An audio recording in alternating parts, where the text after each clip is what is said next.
ఆంధ్రప్రదేశ్ రాష్ట్రంలో ఎన్నికలు సమీపిస్తున్నటువంటి వేళ రకరకాల పొత్తులకి పార్టీలన్నీ కూడా సమాయత్తమవుతున్నటువంటి సందర్భంలో అనేక రకాలైనటువంటి సంఘటనలు జరుగుతున్నటువంటి నేపథ్యంలో జగన్మోహన్ రెడ్డి గారి పట్ల కేంద్రం ఇస్తున్నటువంటి అనేక నివేదికల్లోనిటువంటి అంశాలు, వారు రాష్ట్రంలో చేస్తున్నటువంటి అభివృద్ధిని, వారు రాష్ట్రంలో ఇంప్లిమెంట్ చేస్తున్నటువంటి సంక్షేమ కార్యక్రమాల్ని, మానవ వనరుల అభివృద్ధి కోసం వారు చేస్తున్నటువంటి నిరంతర కృషిని ఎప్పటికప్పుడు కేంద్ర సంస్థలన్నీ కూడా తెలియజేస్తూనే ఉన్నాయి.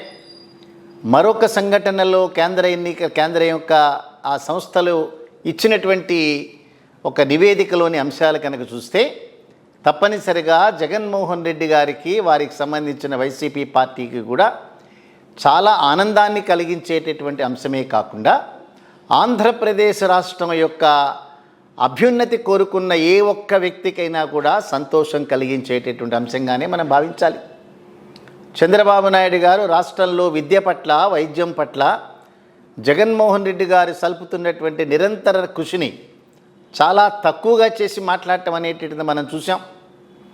సో విద్య పట్ల ఏమాత్రం అవగాహన లేనటువంటి వారి తనయుడు ఎవరైతే లోకేష్ అనేటటువంటి వ్యక్తి ఉన్నాడో అతనికి చాలా జుగుప్సాకరమైన రీతిలో మాట్లాడటం తప్ప, సంబంధం లేనటువంటి అంశాలను ప్రస్తావించటం తప్ప, అనైతికమైనటువంటి కార్యక్రమాలని అమలు చేయడం తప్ప వారికి ఏ రకమైనటువంటి అవగాహన లేదు. వారి దగ్గర నుంచి మనం ఏమి ఎక్స్పెక్ట్ చేయలేము.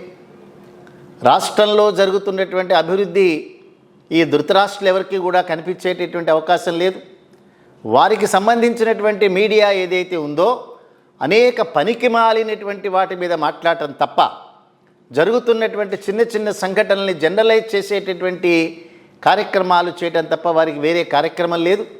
అటువంటి వ్యక్తులందరూ కూడా అందరికీ కేంద్ర సంస్థలు ఇచ్చినటువంటి వార్త ఏదైతే ఉందో ఆ వార్త ప్రకారం ఆంధ్రప్రదేశ్ రాష్ట్రం మొత్తం భారతదేశంలోనే విద్యలో అత్యధిక పాయింట్లు స్కోర్ చేసినటువంటి రాష్ట్రంగా కేంద్ర సంస్థలన్నీ కూడా డిక్లేర్ చేసినాయి.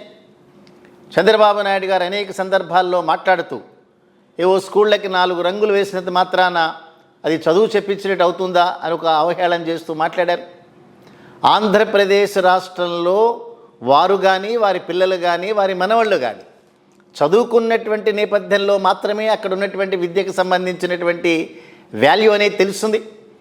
ఇవాళ జగన్మోహన్ రెడ్డి గారి ప్రభుత్వాన్ని విద్య పట్ల విమర్శించేటటువంటి ఏ ఒక్క వ్యక్తి కూడా ఆంధ్రప్రదేశ్ రాష్ట్రంలో పౌరుడుగా లేడు. అదే రకంగా వారి యొక్క పిల్లలు కానీ, వారి యొక్క కుటుంబీకులు కానీ, వారి యొక్క బంధుమిత్రుల యొక్క కుటుంబాలు కానీ ఎవరు కూడా ఆంధ్రప్రదేశ్ రాష్ట్రంలో చదవట్లేదు. అదర్వైజ్ ఇంత తేలిగ్గా మాట్లాడరు. సో 4 రంగులు వేసినంత మాత్రాన చదువు చెప్పించినట్టు అవుతుందా? ఇవాళ పిల్లలని ఏ పిల్లల్ని అడిగినా చెప్తారు. ఆంధ్రప్రదేశ్ రాష్ట్రంలో నాడు నేడు అనే కార్యక్రమంలో స్కూళ్ళ యొక్క యాంబియన్స్ ఏ రకంగా పెరిగింది, స్కూళ్ళల్లో చదువు ఏ రకంగా అభివృద్ధి చెందింది, చిన్నపిల్లలందరికీ కూడా ఇంగ్లీష్ మీడియంలో వారు చేస్తున్నటువంటి విద్యాబోధన ఏదైతే ఉందో దాని యొక్క విలువ ఏదైతే ఉందో తప్పనిసరిగా ఆ తల్లిదండ్రులకు మాత్రమే తెలుస్తుంది. సో అటువంటి నేపథ్యంలో ఇవాళ నిరంతరం తెలుగుదేశం పార్టీకి సంబంధించినటువంటి అనేక విషయాలని చాలా పాజిటివ్గా నెత్తిని వేసుకునేటటువంటి జయప్రకాష్ నారాయణ లాంటి వ్యక్తులు కూడా ఇవాళ ఆంధ్రప్రదేశ్ రాష్ట్రంలో జగన్మోహన్ రెడ్డి గారు చేసేటటువంటి కృషి ఏదైతే విద్య పట్ల ఉందో అది అనిర్వచనీయమైనటువంటి కృషి అనేటటువంటి మాట మాట్లాడారు. విద్య పట్ల, వైద్యం పట్ల ఎవరైనా కనుక ఈ దేశంలో ధైర్యంగా ఏదైనా కార్యక్రమం చేయగలరంటే అది కేవలం జగన్మోహన్ రెడ్డి గారు మాత్రమే చేయగలుగుతారనే మాట ఘంటాపథంగా చెప్పారు. ఐఏఎస్ ఆఫీసర్గా ఉండి పదవికి రాజీనామా చేసి ఈ మధ్య కాలంలోనే తెలంగాణ రాష్ట్రంలో ఎన్నికలలో పార్టిసిపేట్ చేసిన ఆర్ఎస్ ప్రవీణ్ కుమార్ లాంటి వ్యక్తులు కూడా ఆంధ్రప్రదేశ్ రాష్ట్రంలో జగన్మోహన్ రెడ్డి గారు చేస్తున్న కృషి ఏదైతే ఉందో విద్య పట్ల, ఆ విద్య పట్ల వారు చేస్తున్న కృషిని అభినందించడమే కాకుండా ఇవి ఎవరూ చేయలేనటువంటి పనిగా దాన్ని పరిగణించారు. సో ఒక్కసారి కనుక మనం చూస్తే భారతదేశంలో కేరళ రాష్ట్రం మాత్రమే అత్యధిక పాయింట్లు స్కోర్ చేసినట్లు పాయింట్గా రాష్ట్రంగా విద్య పట్ల కేరళ రాష్ట్రం మాత్రమే అత్యధిక పాయింట్లతో మొట్టమొదటి భాగాన ఉన్న నేపథ్యంలో కేరళ రాష్ట్రాన్ని కూడా పక్కకు తోసి ఆంధ్రప్రదేశ్ రాష్ట్రం ముందుకు వెళ్ళటం అనేటటువంటిది చరిత్రలో లిఖించదగినటువంటి అంశంగా మనం పరిగణించాలి. ఒకసారి దాని వివరాల్లోకి వెళ్ళి యథాతథంగా దానికి సంబంధించినటువంటి రిపోర్ట్ మీ అందరికీ ఉంచేటటువంటి ప్రయత్నం చేస్తాం. ఏపీలో ఎన్నికల వేళ అనూహ్య పరిణామాలు చోటు చేసుకుంటున్నాయి. జగన్ ప్రభుత్వానికి అరుదైనటువంటి గుర్తింపు లభించింది. విద్యను అందించటంలో అగ్రభాగాన ఆంధ్రప్రదేశ్ రాష్ట్రం నిలిచింది. కేరళ ఈ విషయంలో మాత్రం ఏపీ కన్నా తక్కువ స్కోర్ని సాధించడం అనేటటువంటిది గమనార్హము. అదే రకంగా ఏపీలో జగన్ ప్రభుత్వం తొలి నుంచి కూడా విద్య వైద్య రంగాలకు ప్రాధాన్యత ఇస్తోంది. రాష్ట్రంలో విద్యారంగం అభివృద్ధికి సీఎం జగన్ అమలు చేస్తున్న సంస్కరణలన్నీ కూడా చక్కని ఫలితాలు ఇస్తున్నాయి.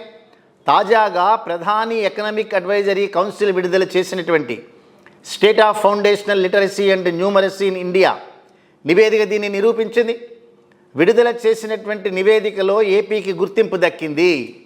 ఫౌండేషన్ విద్య అందుబాటు అనే అంశంలో ఆంధ్రప్రదేశ్ రాష్ట్రానికి 38.50 స్కోరుతో దేశంలోనే అగ్రస్థానంలో ఉంది.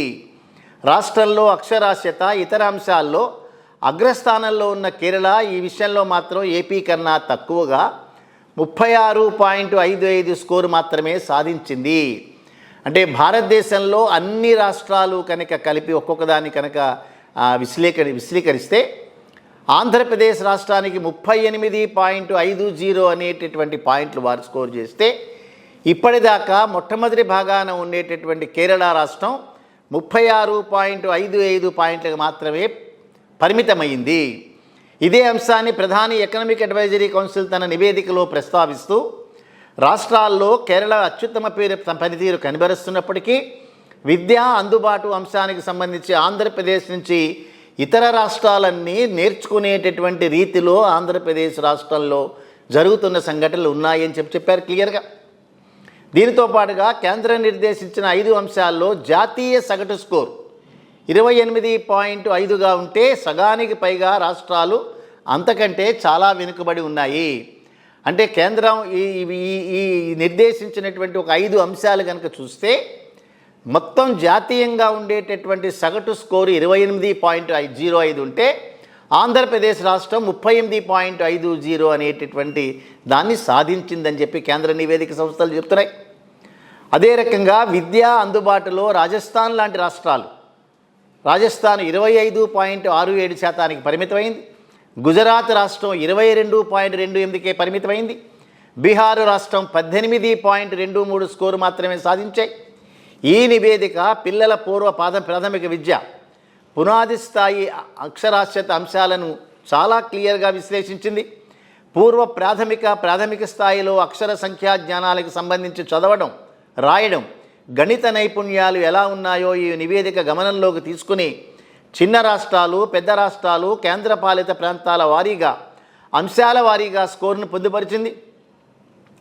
ఫౌండేషన్ విద్య పటిష్టంగా లేకుంటే పై తరగతుల్లో అభ్యసన సామర్థ్యాలు దెబ్బతినేటటువంటి ప్రమాదం ఉన్నందున ఈ నివేదికలో వాటిని వివరిస్తూనే ఇతర సూచనలు కూడా అందించింది. ఇప్పుడు ఎన్నికల సమయంలో ఏపీ ప్రభుత్వానికి విద్యారంగంలో దక్కిన ఈ గుర్తింపు వైసీపీ ప్రభుత్వానికి కలిసి వచ్చేటటువంటి అంశంగా ఉంది అని చెప్పి కేంద్ర నివేదికలు స్పష్టంగా చెప్తున్నాయి. సో ఏమైనప్పటికీ కూడా కేరళ రాష్ట్రాన్ని అధిగమించి ఆంధ్రప్రదేశ్ రాష్ట్రం ప్రాథమిక విద్య అనేటటువంటి అంశంలో చాలా ముందు భాగాన ఉండటం, గడిచినటువంటి 5 సంవత్సరాల కాలంలో జగన్మోహన్ రెడ్డి గారి ప్రభుత్వం కరోనా లాంటి ఒడిదిడుకులు వచ్చిన అనేక రకాలైనటువంటి ప్రతిపక్షాలతో పాటుగా దానికి సంబంధించిన మీడియా నిరంతరం లేనిపోని రాతలు రాయటమే కాకుండా అబద్ధపు రాతల్ని ప్రచారం చేస్తున్నటువంటి నేపథ్యంలో చంద్రబాబు లాంటి అత్యంత అనుభవజ్ఞుడు కూడా విద్యని వైద్య రంగంలో జగన్మోహన్ రెడ్డి గారు చేస్తున్నటువంటి కృషిని చులకనగా చేసి మాట్లాడుతున్నటువంటి నేపథ్యంలో లోకేష్ లాంటి నిరక్షరాస్యులందరూ కూడా అక్షరాస్యత మీద వారి యొక్క ప్రసంగాలు చేస్తున్నటువంటి సందర్భంలో తెలుగుదేశానికి సంబంధించినటువంటి మీడియా నిరంతరం ఒక రకమైనటువంటి జర్నలిజానికి విలువలేనటువంటి రాతలు రాస్తున్నటువంటి నేపథ్యంలో ఈ 38.50 స్కోరుతో ఆంధ్రప్రదేశ్ రాష్ట్రం భారతదేశంలోనే మొట్టమొదటి స్థానంలో నిలిచిందనేటటువంటిది తప్పనిసరిగా జగన్మోహన్ రెడ్డి గారిని అభినందించాల్సిన అంశం. అంచేత ఈ వీడియో ద్వారా ఆంధ్రప్రదేశ్ రాష్ట్రంలో ఉండేటటువంటి మొత్తం ప్రజానీకాన్ని, అదే రకంగా చదువుకుంటున్నటువంటి పిల్లలకు సంబంధించినటువంటి తల్లిదండ్రులకు ముఖ్యంగా ఇటువంటి విషయాలను గమనించాల్సిందిగా కోరుతున్నాం. సో రాబోయేటటువంటి రోజుల్లో మరింతగా జగన్మోహన్ రెడ్డి గారి ప్రభుత్వం మీద విద్య పట్ల వైద్యం పట్ల మరింతగా బురద జల్లే ప్రమాదాలు ఉన్నందు రోజున వాస్తవాలన్నింటినీ కూడా తెలుసుకునే దాని ప్రకారమే ప్రభుత్వాన్ని ఆశీర్వదించాల్సిందిగా మేము కూడా కోరుతున్నాం.